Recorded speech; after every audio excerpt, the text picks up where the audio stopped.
Good morning, good afternoon, or good evening. Welcome to the Milken Global Conference.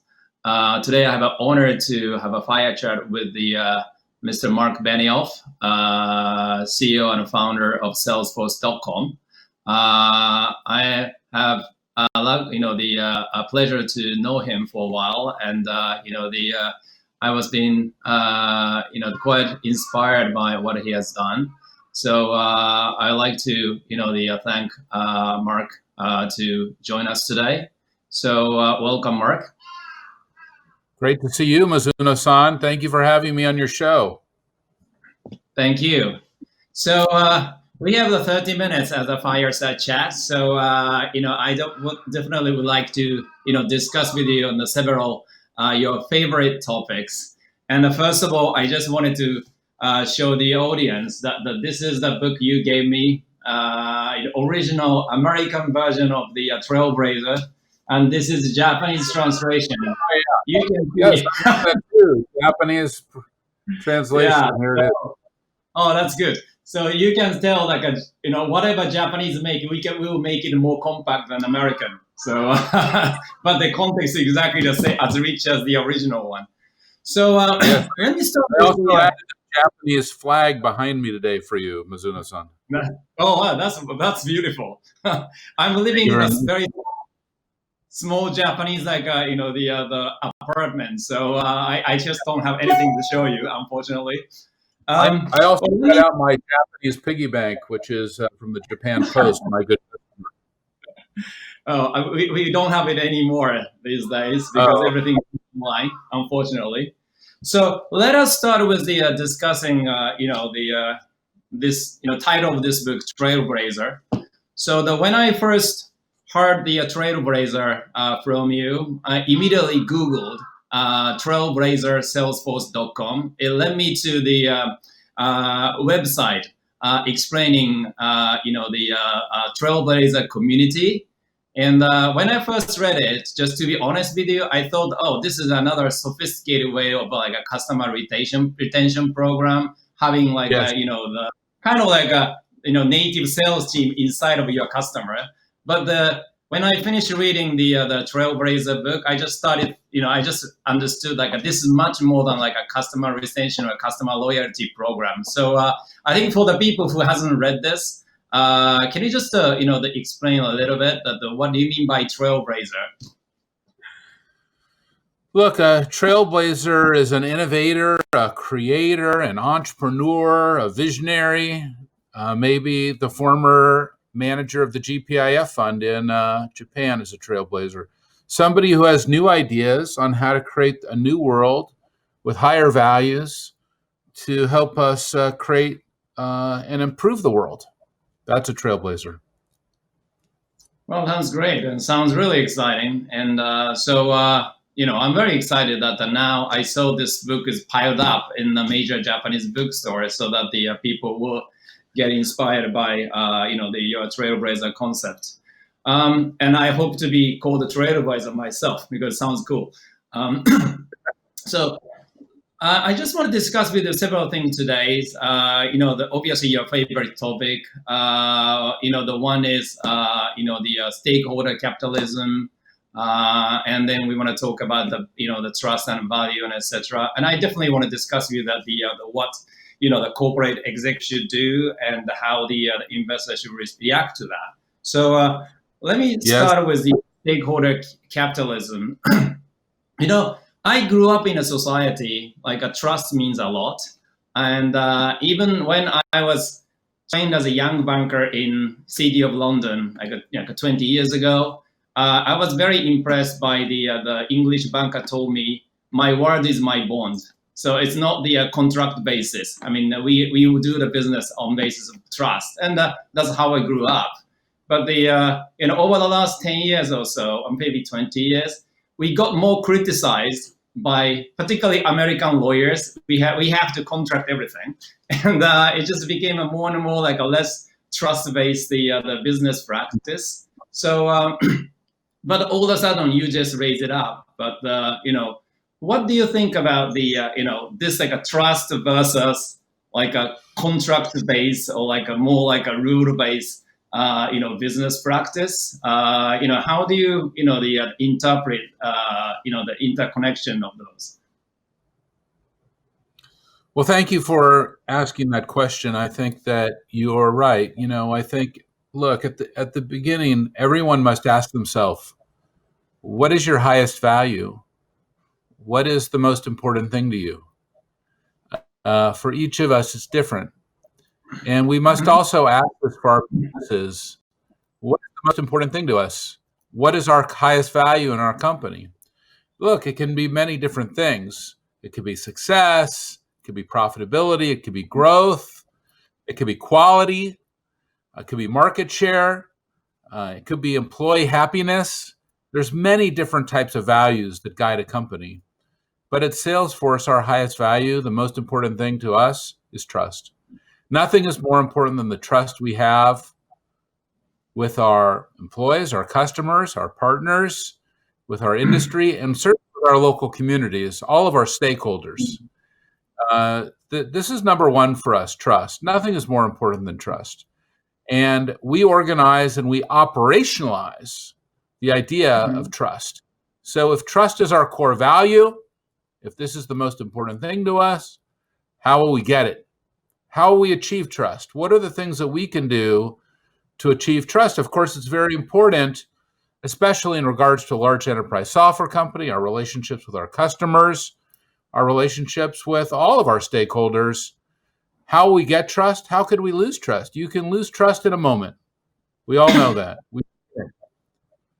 So we want to have it. We don't want to lose it. How will we know that we have it? What are our metrics for having trust? Maybe it's security issues. Maybe it's making sure that we have the best security. Maybe it's transparency. Maybe it's being open and honest about how everything is happening in our organizations. But we can all do more things to have more trust, and we can look at how are we losing trust so that we can figure out how we can amplify it, and we can also look at our metrics for trust. What are those things that we're doing to really know that we are trusted?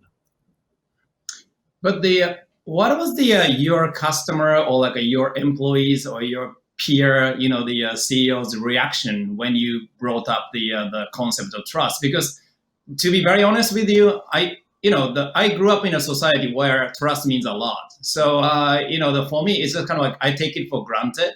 Trust is really the critical in any business we do. But why you kind of like us, the outstanding in the business community, you actually put the trust at the top of your corporate policy and everything you do. And you said operationalize trust. And what is the initial reaction from your team or like your peer CEOs or whoever you deal with when you just all of a sudden started talking about trust? Well, I think the number one thing is we're an enterprise software company, of course, but we're also an enterprise cloud company. We're the largest enterprise cloud applications company in the world at Salesforce. And, our customers need to trust us to do business with us. We've been in business now for about 21 years. And we realize if our customers don't trust us, they're not going to continue to invest in us, grow. And trust can also relate to the employees. Employees aren't going to stay with our company if they don't trust us. It also is even companies that we're going to acquire. We've been able to acquire many companies because they trust us and they're going to trust that we're going to do the right thing. When we acquire their company, take care of them, that we take our responsibility very seriously to them.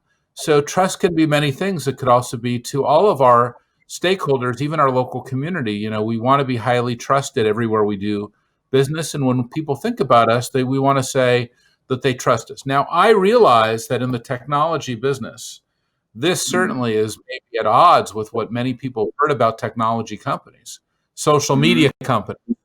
I think we all realize, Facebook is in many ways the new cigarettes. It's not trusted. It's addictive. It needs to be regulated. They're after our children. We don't trust them. We don't know what they're doing with our data. They change their story every day. So we realize in the technology industry, there can be many different forms of trust or different levels of commitment to trust. So we're very careful with how we use the word. We hold ourselves very highly, but we hold each and one of our employees responsible. The trust must be their highest value. And if we're not acting at that level, then we want to further invest or grow that trust that we're going to have. That's particularly interesting, as you know, that you are a leading tech company, and tech business people think it's less kind of like a personal, or less like a, the rest requires more like a, the emotional, or like a psychological, or the or mental connection. And then so the I actually found it really refreshing, that you do run the technology company. On the other side, you are talking more like a kind of like a Zen principle, or like a more like a, the old philosophical, the concept of like trust. And but I totally agree with you, like the social network and all those like the software kind of things really requires a trust, because once they lose trust, it means nothing. Because that's basically just making money on the basis of people trust with the people trust on the system, etc. So if we lose a trust in social media, we just cannot use it. Well, I think a good example is even the company you're on the board of, Tesla. I have a new Tesla Model Y, and when I go down the highway, sometimes I turn on auto drive, which is the software in the car, which is then it's driving itself down the highway. And I better trust the car. I better trust Tesla. I better trust the upgrade process. I better trust the update process. I better trust the security. And if there's problems, I want Tesla to be fully transparent with those problems, not try to hide them or obscure them. So I think as an auto company, and certainly in Mizuno-san, and with you on the board of Tesla, I'm sure that you agree that trust must be one of the highest, if not the highest value that Elon Musk and Tesla must operate. Because when the customer gets in the car and turns on auto drive, I better trust it, or I'm not going to go down the freeway, or I'm not even going to buy the car. And I think for Salesforce, very much the same thing, which is we want to have that trust not only with our products, which is very important, not just with all of our employees and customers, but even at our local community level. Like we're headquartered in San Francisco, California. We want to make sure that we're trusted by the local community, to do the right thing for them. We have 10,000 employees there. We want to make sure that they are, that they trust us, and that's one of the reasons, by the way, we've invested so much in our local public schools. We've invested more than $120 million in our local San Francisco and Oakland public schools.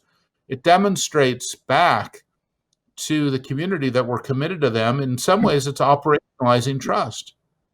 That sounds great. Well, let me ask you about the sort of like sudden emergence of this concept of a stakeholder capitalism. And I observed the emergence of the stakeholder capitalism with great interest, because I try to deal with Japanese the businesses, how to address the global investors' frustration about their lack of attention to shareholders' value.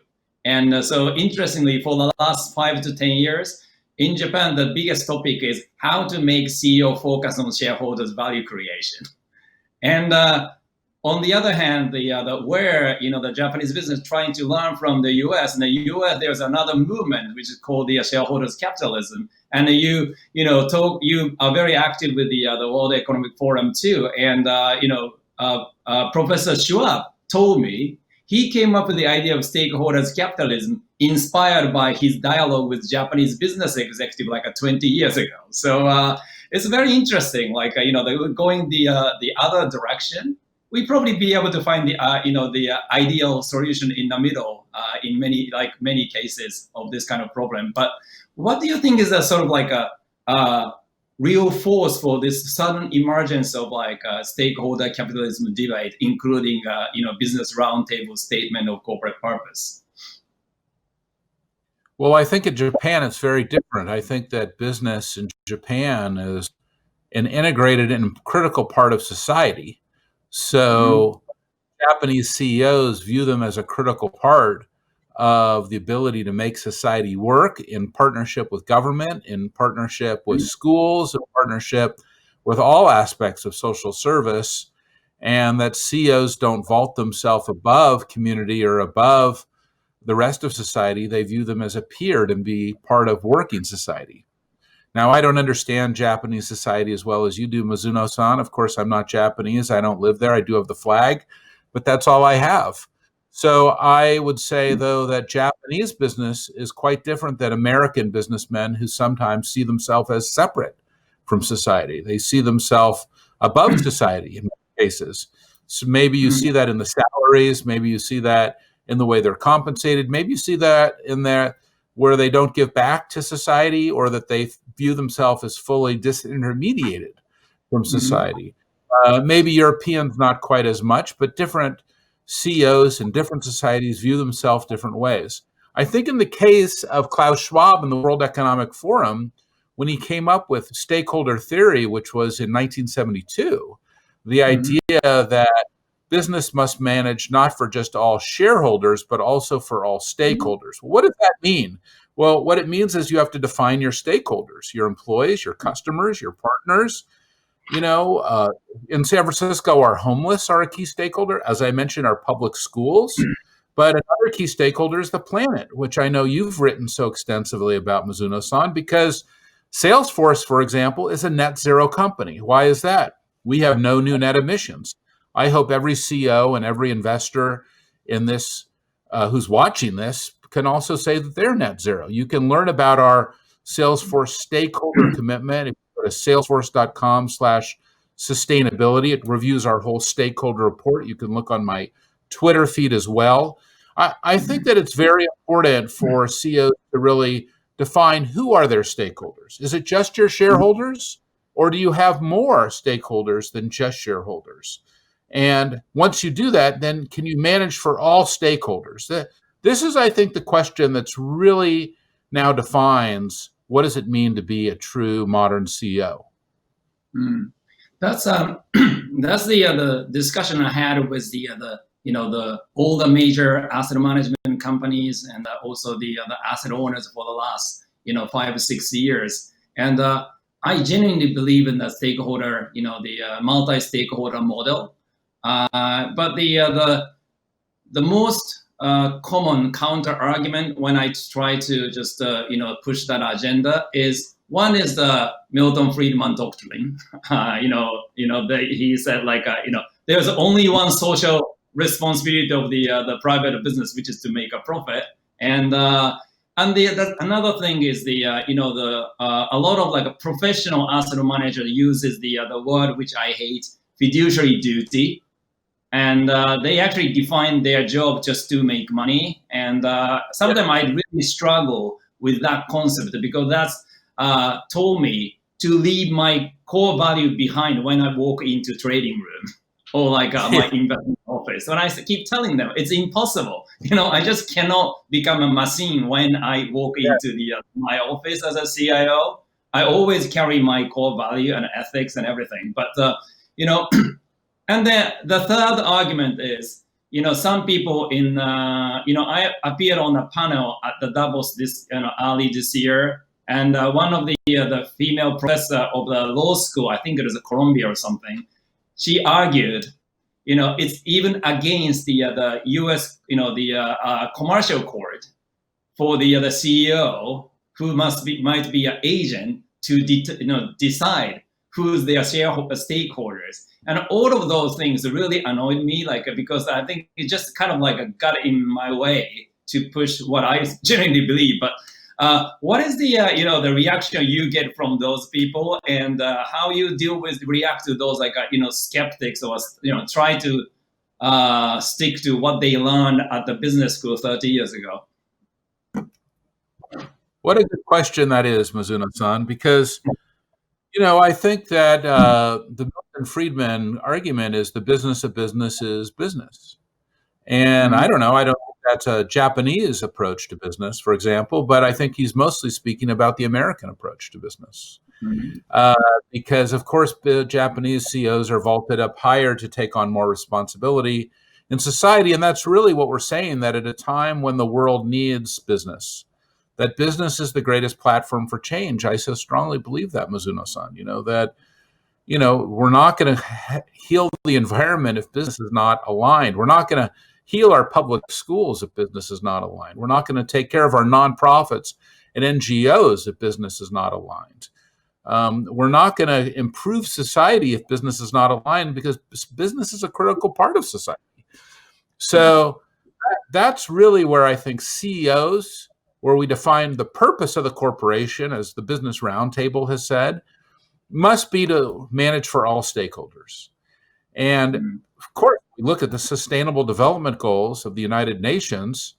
Well, how will we reach those goals without business being a part of those things? One good example is we're going to have more plastic in the ocean than fish by 2050. We all know that. Why is that? Well, we don't want it. Nobody wants a plastic ocean. But we know we're not going to solve that unless business gets involved, because business is one of the creators of the plastic. So nobody wants a plastic ocean. Nobody wants more plastic in the ocean than fish by 2050. Business has to be part of the solution. So the ocean is a stakeholder that businesses have to be thinking about, and key businesses that make a lot of plastic. And I'm not going to talk about their names because their CEOs will get very upset with me, but we all know who they are. They have to take this very seriously.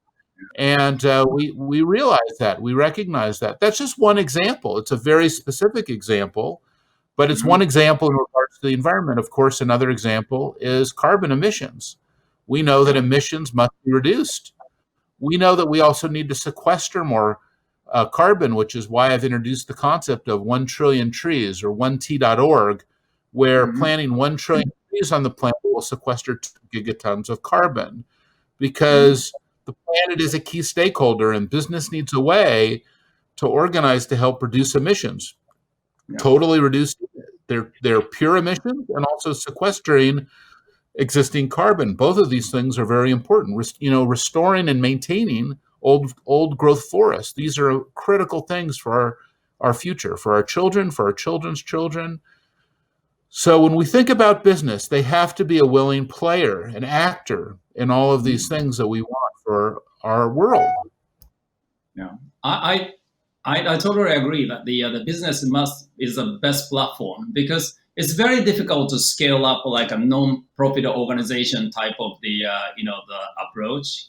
But the business is the kind of like a platform to be able to scale up things, and can leverage a lot of the different forces. So I totally agree with you. And I always feel it's refreshing to hear what you're saying, because I kind of grew up in the industry where people get too technical. Like, you wouldn't believe it, but I got the question from the many asset management professionals saying, Mr. Mizuno, why do you can call the earth is a stakeholder, because they are not the human, or they are not the stakeholder. So I just need to come up with the idea of the protecting us is basically serving the future generation, which is our future stakeholders. But some people got so technical. And coming back to the legal technicality, as I said, I actually, the question C Corp structure is ideal, optimal for you to pursue what you're talking about.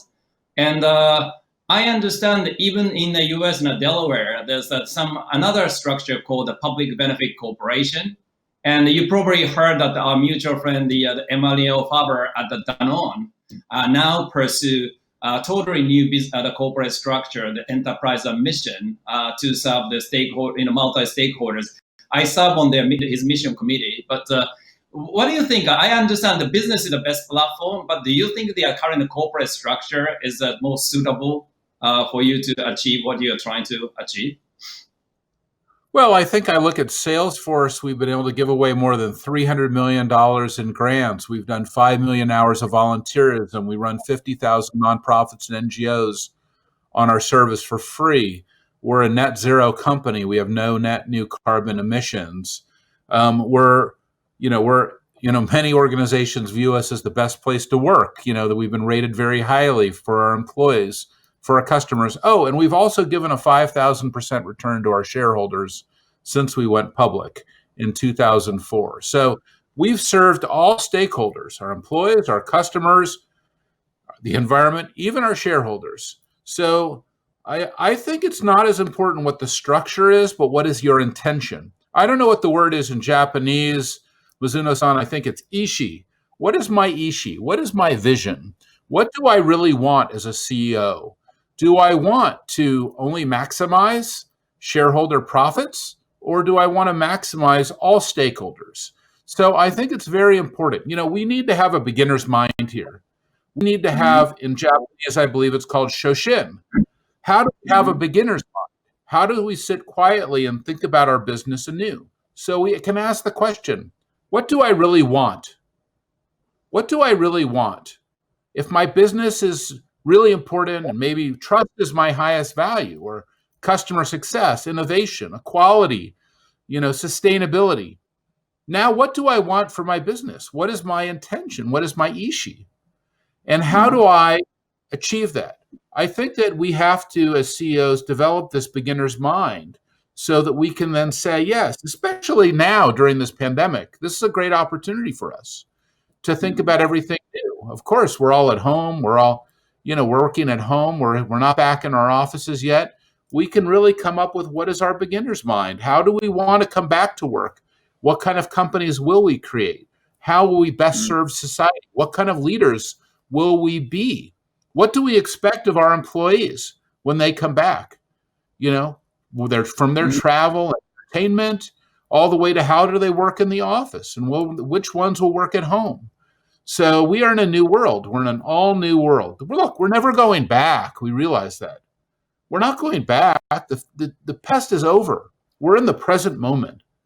And the present moment is a global pandemic. And now the future is the new world that we're creating. So we need to be cautious and conscious of what is our future? Where do we want to go? How will we get there? We need to think about it. The past does not equal the future. The present moment and our intention is creating the future.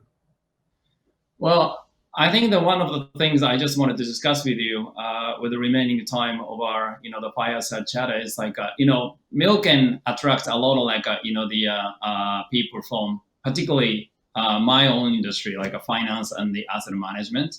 And, there's always the argument, what you do is by serving multi-stakeholder that will compromise return to the shareholders, which I personally don't agree. But and I heard that the US, they're addressing that issue, saying Salesforce also created a lot of value to the shareholders. But what is your reaction to that question? Serving multi-stakeholder dilute the return to shareholders. And the second is how the investor is supporting your endeavor, because I was very excited that when Danone managed to get the 99% the shareholders support to amend their article incorporation to serve the non-shareholder stakeholders. But what was your reaction to that, the argument, and also the how are you getting the full-hearted support from investors? Well, I think, it's been 21 years of running Salesforce. And of course, when we started Salesforce, we had 3 goals. One, we wanted to create a new technology model. We call that today the cloud. We wanted a new business model for software. We call that subscription instead of a traditional software license model. And 3, we wanted a new, what we called philanthropic model. We didn't know about the social enterprise model like you just defined for Danone. We talked about this new philanthropic model, which was why the idea that we were going to take 1% of our equity, 1% of our profit, 1% of all of our product, and put it into a 501c3 charity. That was the beginning of our social mission. Now, here we are 21 years later. Salesforce has had a phenomenal impact, not just to the industry that we're in, but to the world. And perhaps we can show through our own actions. And by the way, that's one of the reasons that I wrote the book Trailblazer. I wrote this book Trailblazer because I realized that CEOs need lessons, and they need to know how to put stakeholder theory into action.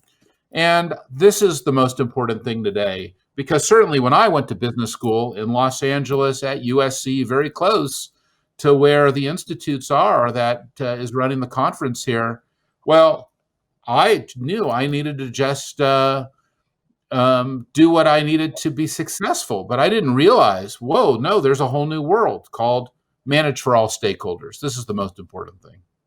To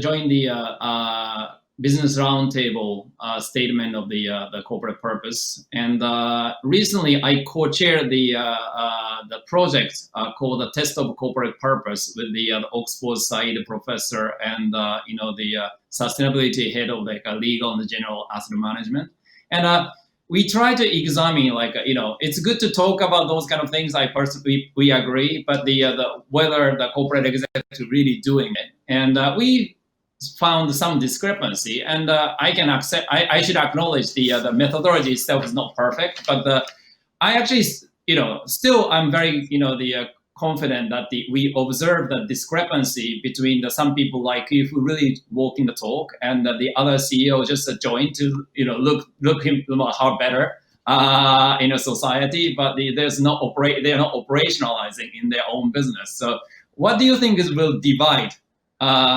those two groups, the who really does it and the who actually basically they talk but they just don't do anything in their own organization?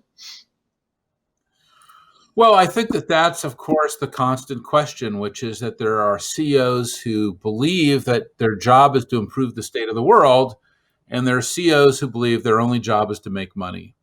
Mm-hmm. And I think that it's shifting. I think that as we move into this new world, that there's more CEOs who are committed to improving the state of the world. And look, it's always going to be a balance because business does need to have profitability. But at the same time, business needs to take care of all stakeholders. And that's the true purpose of the corporation, to your point. And I think that this is a new idea in many ways. Klaus Schwab came up with it in 1972. But when I started my business in 1999, I had never heard of the World Economic Forum or even what Klaus Schwab had written. It wasn't until several years later. Now I feel very aligned with that theory, and I felt good about that. So one thing that we've done is we've created pledge1%.org, and that is to incorporate and encourage new companies to adopt these ideas. And over 5,000 companies have already said they're going to be 1-1-1 models like Salesforce was in 1999. Well, I can tell you in my industry, when we started, that was not the way it was. So when we look at all these great new companies that have gone public, like Twilio and Atlassian and Okta and so forth, they've done it with this 1-1-1 model. These are next-gen companies with next-gen values. So I really believe the future is coming fast, and next generation leaders are appearing who are going to help us to create the future that we want.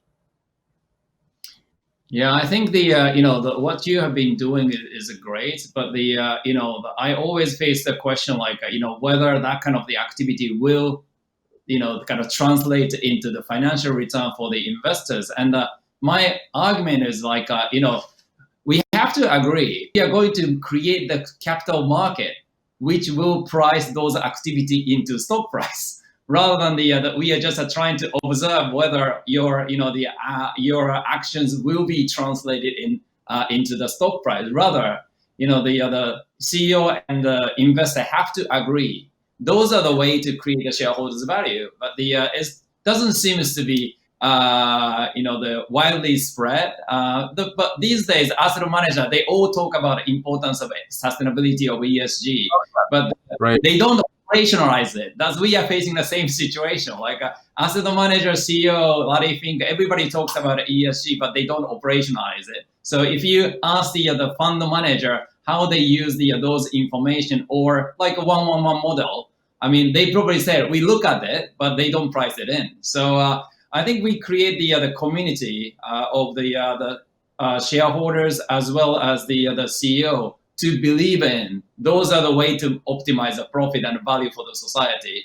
But to finish our the fireside chat, do you have anything for the particularly people listening from the financial industry to hear from you to wrap up this conversation?